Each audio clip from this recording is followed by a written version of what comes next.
बच्चों, झगड़े से बड़ा खतरा बाहर है। इंसान जंगल में घुस चुके हैं।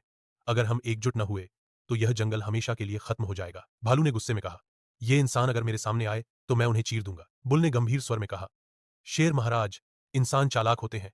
केवल ताकत से नहीं, बल्कि दिमाग से भी लड़ना होगा। शेर ने दोनों की ओर देखा।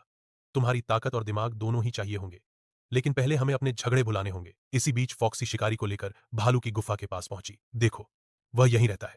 बहुत ताकतवर है, मगर भारी शरीर वाला। तुम जाल लेकर आओ और रात में इसे पकड़ लो। शिकारी ने उसकी बात मानी और जाल बिछा दिया। भालू को भनक भी नहीं लगी कि उसके आस पास मौत का जाल बिछ चुका है। फॉक्सी ने मन ही मन कहा, एक एक करके सब हटते जाएंगे और फिर मैं ही इस जंगल की असली रानी बनूंगी। रात गहरी हो चुकी थी। चांद बादलों में छिपा हुआ था। अचानक जंगल में हलचल मच गई। शिकारी मशालें लेकर भालू की गुफा के पास आ धमके। भालू नींद से उठा और गुस्से में दहाड़ा, कौन है जो मेरे इलाके में आया है? शिकारी ने तुरंत जाल फेंका।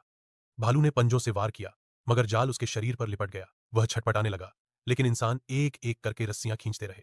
भालू की गर्जना पूरे जंगल में गूंज गई। बचाओ, कोई है? शेर ने दूर से आवाज सुनी और तुरंत उठ खड़ा हुआ। यह भालू की आवाज है, वह मुसीबत में है। बुल भी दौड़ पड़ा। दोनों मिलकर भालू की ओर भागे।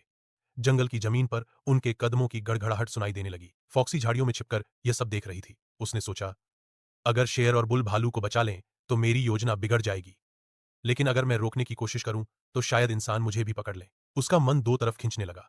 एक तरफ लालच कि सब उसके बिना ही खत्म हो जाए, दूसरी तरफ डर कि कहीं इंसान जंगल पर पूरी तरह कब्जा न कर ले। भालू अब भी जाल में फांसा छटपटा रहा था। शिकारी चिल्ला रहे थे, खींचो, पकड़ लो इसे। तभी अचानक शेर की दहाड़ गूंजी और बुल बिजली की तरह दौड़ता हुआ आया। शेर ने अपने पंजों से इंसानों पर हमला कर दिया और बुल ने सींग मारकर जाल तोड़ने की कोशिश की। जंगल का मैदान युद्ध भूमि बन गया था।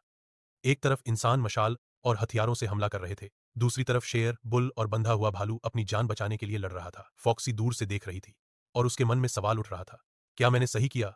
अगर इंसान जीत गए तो मेरे पास भी कुछ नहीं बचेगा।